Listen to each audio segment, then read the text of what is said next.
Well, we've all seen it. People tossing out cigarette butts, fast food cups, bags, even beer cans from car windows, or they leave trash in store parking lots. So what would it take to convince you to stop? The city of Mobile may have the answer. It's about to turn up the heat on enforcement. Tonight in a Local 15 News reality check, Darwin Singleton is once again talking trash from a municipal courtroom where very soon the hammer will be falling a little harder on those who trash our town. Another day at the courthouse, another docket filled with defendants. One by one, they stand before a judge to plead their case. Burglary, robbery, assault, drugs maybe? Nope, nothing like that. Nothing like that at all.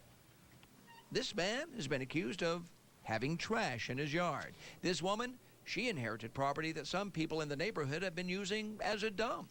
And this man, well, he's charged with littering, accused of tossing into the street a single cigarette butt. All ordinary people, perhaps even your neighbors, people who wouldn't think of breaking the law. But this is the city of Mobile's environmental court, and those who are summoned to appear here have been charged with either violating a city ordinance or a misdemeanor. Both carry criminal penalties. Penalties that can be a fine of up to $500.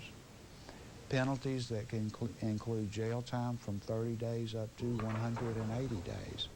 For more than 2 decades, Judge Holmes Wooden has listened to these cases in a court some might not realize carries the full weight of law. But when they get here, they learn very quickly it does. It's just like any other court. When you come to court on a criminal offense, naturally you're presumed innocent. But there is no jury. It will be up to the judge to determine who is not guilty, who is guilty, and how the guilty should be punished. And when it comes to those found guilty of littering our city, the judge can be very creative. Such as picking up 2,000, 3,000 cigarette butts, 400, 500 hamburger wrappers or paper cups. The idea is for the guilty to give back to the community and encourage them never to litter again. All of that for throwing out a cigarette butt or a paper cup or a fast food wrapper. It does seem a little harsh, unless, of course, all of that litter is in front of your house. And now Mobile's new mayor says he's going to do everything in his power to make sure the environmental court is more strict tomorrow than it is today. We have to change people's mindset on the seriousness of the litter problem. Mayor Sandy Stimson has made no secret about his disdain for misplaced trash and litter in our city. And while he says he isn't ready to publicly roll out the changes coming to the court, he promises they're coming. For years, they've been able to, do certain things and maybe get off, okay?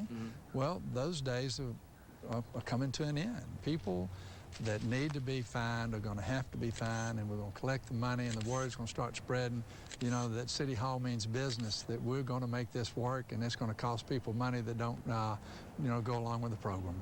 But Stimson is not alone in his desire to beef up environmental court.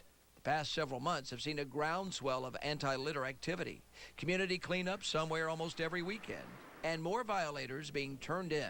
Judge Wooden has seen it too.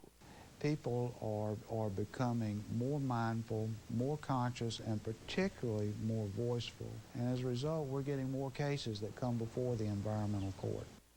And very soon, says the mayor, more convictions, unless people stop throwing down and start picking up. Mayor Stimson says the changes to environmental court are currently being discussed, and he's not quite ready to reveal them, not just yet. But it will be soon, he promises. Darwin Singleton, Local 15 News. All right, Darwin, thanks. Now, we have posted a list of violations and fines covered by the court, and they are pricey. Yeah, you can review them at local15tv.com. Look under Talking Trash under the Community tab.